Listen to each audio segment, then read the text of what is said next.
Hi there, my friend. I'm Peter Barron. Welcome to today's episode of the Independent School Moonshot Podcast. I am thrilled to be joined by Penny Abrams, founder of Penny Abrams Consulting. I'm so excited for this conversation because we're going to get into one of the worst things you can do when you're feeling like enrollment pressure, market pressure, or just pressure in general on the revenue side is to cut marketing. I've seen it happen countless times at schools, and it's not just schools. I mean, kind of pick your industry. This happens all over the place. It's one of the first things that gets cut when you're under financial pressure. But I never quite understood that because the need to generate, more students or whatever the revenue may be, like it kind of needs that marketing engine. So Penny's here to talk about, how schools should be thinking about that. And we're going to get into a conversation in just a bit. But before we do, Penny Abrams, welcome to the podcast. Thanks, Peter. I'm really happy to be here. I am too. I'm really excited for this, and we're gonna get into all of it in just a bit. But before we do, can you introduce yourself and Penny Abrams Consulting? Yeah, absolutely. Peter, I'm what you call a lifer in every sense of the word when it comes to independent schools. So I was a pre-K through 12 student in an independent school. Both my kids have been graduated from independent schools going all the way through. I also served as an administrator in schools for more than a dozen years and served as a trustee for many years as well. So I really founded Penny Abrams Consulting, my practice, with this idea of the firsthand knowledge that even the most skilled school leaders often have a really difficult time moving that vision where know their schools really need to do to thrive into a space where they can actually make it happen. And it's what I call, like, kind of tongue in cheek, the reality of the Monday morning carpool line, right? So great ideas. And then it comes up against what happens on Monday. And so, specifically, my goal with the consulting practice is to help schools align their mission with strategic marketing and community engagement. And it could take the form of a marketing communications audit. It could be developing message frameworks to support how you talk about the school and your value proposition. It could be assessment and volunteer engagement programs, planning exercises to move, from what's nice to have to, how are we actually going to do this? So I've been consulting now for about 10 years, and it really, truly is just at the core of what I do and, what I love. Which I think positions you perfectly for today's conversation. When enrollment pressures or budget constraints arise, like something's happening. I mentioned in the intro, marketing is often the first thing that gets cut. Why do you think that is the instinctive response? Well, if you wanted me up on my soapbox, you asked me the right question. 100%. You're That's gonna why you're you're here. gonna have to pull me kicking and screaming off of it here. So I do think, though, there's a few things at play when it comes to why marketing is often one of the first things to get cut, whether it's the budget, whether it's the people in the office, right? We tend to try and make them really small teams. I think first and foremost is maybe the most understandable of them. And, our mission in schools is to help kids, right? And so we're always going to prioritize spending on students and programs and faculty, which we should, but it means the cuts have to come somewhere. And marketing just looks like low hanging fruit, right? So it's just often it has like a large budget line. And so if we're picking and choosing, the student programs versus what is often perceived as a nice to have, that's where we're going to get cut. So I'm not saying that's the right decision. I'm just saying that's I think one of the reasons why. I think a second reason is that we're really still playing catch up in independent schools in the marketing space. So, marketing as a strategic function really didn't start to sort of make an appearance until I would say right around like the 2008 recession, right? Because schools were full. And we really didn't have to do much in terms of quote unquote marketing except take pictures, maybe publish a magazine, because our seats were full. And when the recession hit, we started to have to think strategically about how are we going to actually attract people to our schools and keep them long term. And so while admissions has sort of always been there and development, has been there and teachers and the students have always been there, marketing communications people and the function itself is really late to the game. And so, when I was hired first as a comms director back in 2006, it was a new position in the school. And many of our peer schools still didn't have that role. So that's not very long. We're talking 20 years that it's, really been a function in schools. And I would say the third reason is on us as school marketing communications professionals. We do not do a good enough job of advocating for the strategic nature of our roles. We don't bring the data. We don't show up and connect the dots for school leadership or for the boards who are funding our plans, and saying, here's the return on investment of what we're spending, and here's what we get, and here's what you're losing if you actually cut our budget or cut our people. So that ultimately is on us. Yeah. It's funny you mentioned that 2008, kind of turning point because I remember it distinctively. In fact, there was an experience I had, I don't know, it may have been like 2003, 2002, 4, 2005, somewhere in there, where I was going into a meeting, can't remember what it was about. I just remember the instructions being, do not mention the word marketing. It is a dirty word. And that was really the case. It was kind of pervasive at that time. Nobody would, marketing. Oh, we don't do marketing, right? But now, obviously, that's very, very different. And from your perspective, so you were in schools for a long time. You've been consulting with schools for 10 years now. When a school decides, you know what, we're gonna trim that budget, maybe we're gonna lay off one of the people in the team, whatever the case may be. What do you see? Like, what would you anticipate happening to the enrollment pipeline when marketing takes that kind of a hit? Yeah, so you may not necessarily see the impact all at once, at least in terms of enrollment. Now, if you're going to cut staff in an office, you're going to see an immediate impact there, right? Marketing communications functions are already tend to be overwhelmed. Not that everybody in the school isn't overwhelmed and doesn't have a lot on their plate, but they do tend to be sort of a dumping ground, right? For just all the tactical things that have to happen in a school. So when you start to take away staff, uh, if any strategic work is happening in that office, it's going to immediately pivot to highly tactical, right? So it's just going to be about getting out the email, publishing the magazine, getting up the social media post, taking the picture. So there's not going to be any strategy happening anymore in that office, unfortunately. Um, from an enrollment perspective, again, you may not see it immediately, right? But think about it a little bit like compounding interest, right? An investment, right? Over time, that missed opportunity that you had, if you just completely pull back the reins, you know, that's going to really have an impact. Maybe not this year, but imagine, right, that whole class of maybe families moving into the area that you missed, right? That's not just a $25,000, $30,000 tuition. Over the lifetime of that family or that group of families, you're talking hundreds of thousands, if not millions of dollars in tuition revenue over time. So when you stop marketing for a year, right, it's not just zero, right? You're really losing momentum too. So, you're losing the momentum of whatever brand awareness you've built, whatever goodwill you've built, whatever you've done in terms of sort of shoring up your website, your advertising. So really, it may not be immediate, but you're going to feel the impact. It's like the frog in the boiling water.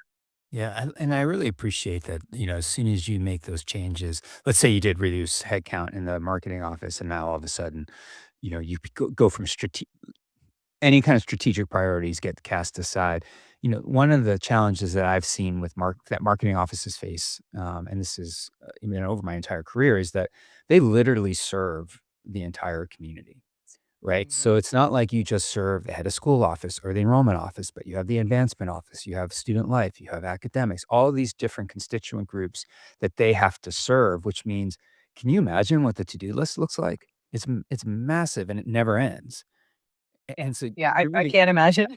right? Yeah, right? Like I can tell you as a leader, that was always one of my biggest challenges. Like, how do you manage the workload for the marketing team? Because they're just getting taxed across the board. So I really do appreciate, that idea that if you do decide to divest from your marketing team, that you can really expect to be less strategic and it is going to be highly tactical. Hey, I want to pivot a little bit into, we're in this moment now where clearly the economy isn't what it was 5 years ago or 6 years ago. Families are in different positions, whether it's layoffs, whatnot.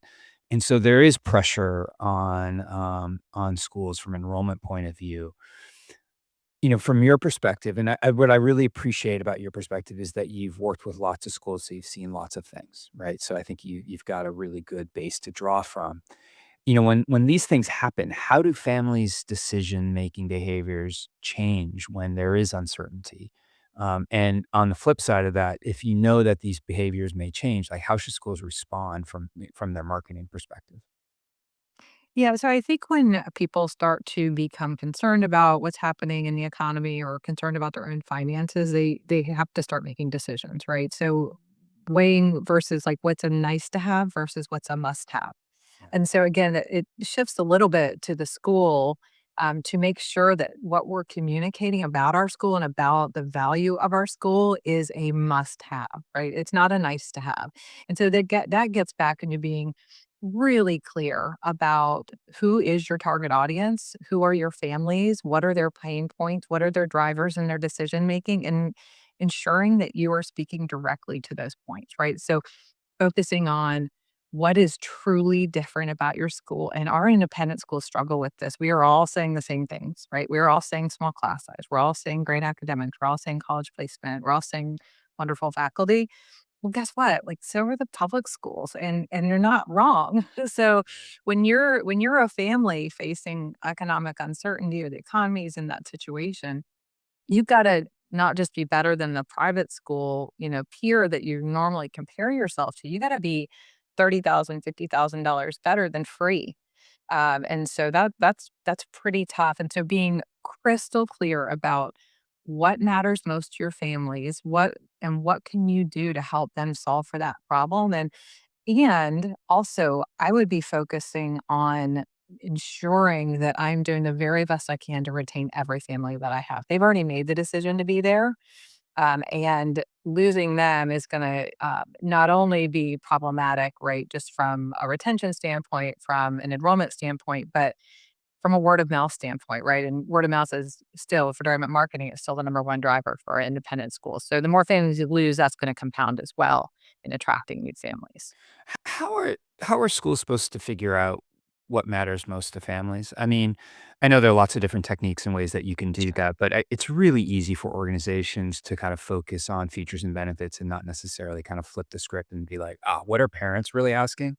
Because that's harder work. It's harder to discover that you know, for many reasons. But I'm curious, like, where would you start if you were in a school position right now?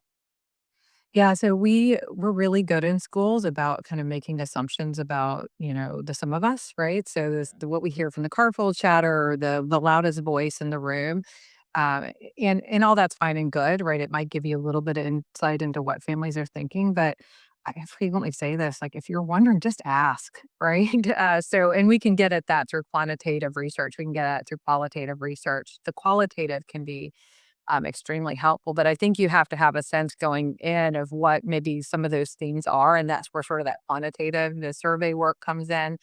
And schools, generally speaking, accredited schools, right, they're doing that work on a regular basis. But when you start to just have questions about, I'm not sure what it is. Things seem fine, but we're slowly over time losing market share. We're starting to see more and more families leave us for the school up the street.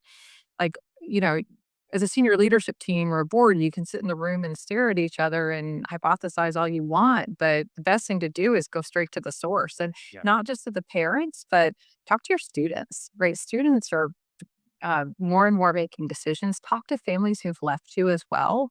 And in families who maybe have come through the process and then decided not to come who you thought were a good fit. So I think just those really frank conversations. And I will say, I mean, I'm saying this as a consultant, but I'm also saying because it's the right thing to do. Sometimes that third party is really helpful to get to the truth of the matter because the person they have a relationship with at the school asking that question, you may not get as honest an answer as if you have, somebody who's confidentially right from the outside, having that conversation. Yeah, it's such a good point. It's interesting. So let's say a school made an investment in marketing, and now they're looking at their budget like, oh, we got to trim this back. It's not whatever the investment was. They're like, it's just not working very well. Uh, Mhm. so it begs the question for leaders: is how do you distinguish between ineffective marketing and marketing that just, needs a little more time to mature, right? Yeah. Well, I mean, if it's ineffective marketing, it's probably because it lacks sort of like the clear who, like who is your audience or the audience is off. it lacks the right messaging, right? So you may have the person right, but maybe what you're saying to them is not resonating. It's not authentic. It's targeting the wrong way. Sometimes it's the how. Sometimes it's a channel or the way that we're actually trying to reach them. It goes back to that whole idea around the critical nature of developing your marketing persona. So really knowing that who, why, how. But to your point, sometimes it's just marketing hasn't been given like the frequency or the duration that it needs to work, right? Peter, we're not selling socks here. Right? We're talking about children and we're talking about like building trust over time with families. And there's that rule of sevens in marketing. It like takes 7 times before somebody, will engage with your product. Like with schools, it can take 15, it can take 30.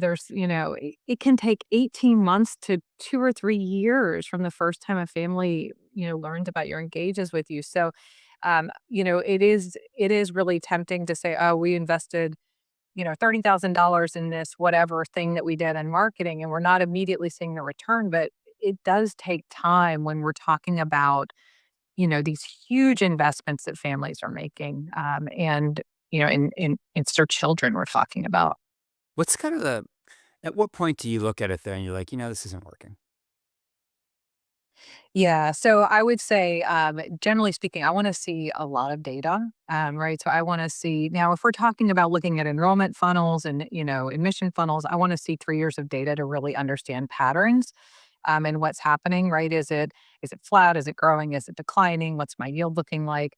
But if it's something where I can't even tell what the return is, so that's the problem for me, right? So that gets into sort of traditional versus digital marketing. If I'm running a print ad and I'm not getting families coming in from the print ad, that may be something I'm willing to cut because I'm never going to be able to tell if I can get a return on that very large expenditure that I'm making, right? As opposed to something where I am running Google ad campaign or something like that, and I can see I need to tweak it here, I need to tweak it there. But I can see that I'm at least getting impressions or I'm getting some people coming to my website or I'm getting, most importantly, conversions to tours or applications. So I think it depends on sort of what, the marketing tactic is that you're taking to know when to pull the plug on it. Yeah, and if you are running a print ad, please send it to a dedicated landing page so you can track effectiveness. Like, that's the number one rule. Please, please. Um, Yeah, something, do something. yeah. Hey, so let's look at it from the flip side here. Let's say a school hits, some challenges, whatever the case may be, and they're like, "No, we're gonna double down on marketing. Like, we feel like we need to, like, flood the zone and get our brand out there as much as we possibly can." Do you have an example of a school who has done that? And, what was that long-term impact of that investment? Yeah. So one of my favorite stories, and I won't name the school or the market that they're in, but when we first engaged together to do like a marketing and enrollment study and some planning, they were in trouble. They had they had an over $1 million deficit, predicted deficit, and growing, and they were really losing market share. And so what we did, we worked together and did a lot of the things we're talking about today, which is like we really dug in to understand like kind of quantitatively what was happening. We did the qualitative piece. I came back to them with a lot of recommendations around what I was seeing in their market and what they needed to be doing from a tactic standpoint, staffing standpoint, all of that. Um, and I will say what they did was they had a leader and a head of school who really invested and owned the process and drove the process and was committed to the process, right? But in the end, in an 18-month period, they came back and they said, "We've cut attrition in half." So they went from double digit attrition to under 6%. They shrunk, their enrollment went up. They were far ahead of where their projections were, and their deficit, which they were projecting at 1.2 million, dropped to under 400,000 in 18 months. So like just in an 18-month period, like that commitment to doing the work. And so where they doubled down though, Peter, was there were recommendations through this audit that said, look, like I know you probably don't have the money right now, but you really need to redo your website and you really need to invest in some digital marketing and you really need to invest in you know, XYZ, right? So we laid out a plan. Their board said, we're not waiting. Like, yeah, we're going to find the money to do this and we're going to do the website now. We're going to do the digital marketing now. And we're going to get fully behind this leadership team to do every bit of this plan. And so that was really sort of, the doubling down as opposed to the waiting and seeing or being afraid to invest. And it totally worked for them. I love that example. So now I'm gonna ask the flip side of it. So, what might be some misconceptions that heads or boards have about what marketing is supposed to do for enrollment? Like, that's a great Yeah. example, but what do you see out there in the market? Is it an easy button kind of fix type of attitude, or is there other perspectives? Yeah, no. I mean, marketing's not a fix all. I mean, it's just not throwing more money at advertising or hiring another that's not the fix all. And I do think that often there's a misconception that that's the case. We just need marketing to do a better job. Like I hear that all the time. The reality is that even the best marketing will not fix a broken school culture or a bad program or, poor leadership. It just won't. It just won't. Now, what this process can do is come in and point out, like, hey, you may want to take a look because, yeah, we can do some things to fix your marketing, but it's not going to address the internal culture problems that you have, or it's not going to address the perception that your school is has a bullying issue or whatever it may be, right? So I think there is a misconception there that marketing is a fix all. If we just throw more money at it, it'll be fine. But oftentimes, and that's like, being sort of not the bearer of bad news, it's just being sort of a truth teller when you go in as a consultant to say, look, I'm seeing this thing that maybe you don't want to hear about, but no amount of money is going to fix this. You've got to address, the math program, or you have a real problem with how kids, perceive the school here and what they're saying to their friends. So, And that's the power of the qualitative and the quantitative, right? Like, right. be able to get Yeah. to that. Yeah. Exactly. Yeah. If a school can't, increase its spend but they don't wanna decrease it, but they're trying to figure out how can they be more effective, what are the smartest ways to reallocate or maybe refocus efforts without just having to slash the budget? Yeah, reallocate, I think, is the number one keyword there is so, oftentimes, schools just haven't looked in a while at what they're doing. They tend to roll over from year to year. It's like our own subscription services, right? Like how many subscription services do you have working, right? That you don't even use anymore. You've just been paying for them. And so we do that in schools. Like we roll over the ad, you know, the the contract we have with the parenting magazine to the next year. We keep, engaged with the digital marketing firm that maybe isn't the best for independent schoolwork or whatever it may be, as opposed to really looking at it and say, oh, if I reduce my page count of my magazine from 80 to, I don't know, 64, how much money could I save there on printing and paper and mailing costs? And then reallocate that right to something that's going to that I need to do to help me attract new students, right? So that's just one example would be like the reallocation of the magazine.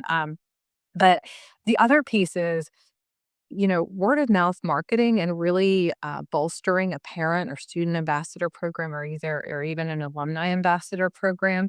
It takes very little money and it's incredibly powerful. So if you are really strapped for funds and you're looking at ways to, you know, uh, sort of increase, your marketing presence, I would be looking to the people power, and I would be really putting my time and resources into do I have a program, first of all, like a true ambassador program? And if I do, how am I using that beyond just sort of the standard buddy program that a lot of schools do? And how can they sort of extend my reach in terms of recruitment, and getting people through the funnel? Um, Last question. So, if you're talking to a head of school and you are having a conversation about marketing, like, what would you say to that head about really encouraging them to think about marketing as long-term capacity versus a discretionary expense tied to a budget? Yeah, so, I try to encourage heads not to really look at marketing as a bill. It is truly an investment. It's an insurance policy, and marketing, when it works really well, of course, as you said, Peter, like they're kind of serving the whole school. But one of their primary responsibilities is to guide and help create strategy and implement strategy for your two primary revenue sources, which is enrollment and your development team, right? And so if you're only funding marketing when enrollment's down or when fundraising is flat, like it's sort of like, never going for preventative care at your doctor, right? It's like only going to urgent care when something's wrong, right? And so rather than sort of that approach where we're only going to plug a leak when it happens, provide that insurance. You're building a brand over time, and you need to really sort of tend that, water that, and not be reactive in it, because um, you know it will allow not only your brand awareness to fall, your communication is going to be weaker if you're pulling back on it at times. But local competitors, like, it doesn't take much to swing that pendulum, right? And for somebody to quickly sort of take your place as a market leader or to sort of overshadow you in terms of that brand. It really is amazing. It can happen fast, right? It can happen Hmm. fast, yeah. Yeah. Um, Penny Abrams, founder, Penny Abrams Consulting, thank you so much for joining me today. I do have one more question for you, and if somebody wants to reach out and connect with you, what's the best way for them to do that? Yeah, certainly. Check out my website, which is pretty simple. It's pennyabrams.com, spelled like Abraham's. So we'll say that. Link to it in this. Uh, Yeah, for sure. Things that LinkedIn. I'm all over LinkedIn, and love to connect there as well. Penny, this has been fantastic. Thank you again. And for members of Moonshot Lab, hang tight. We're going to have the extended portion of the interview in just a second. But again, Penny, thank you so much. Thanks, Peter.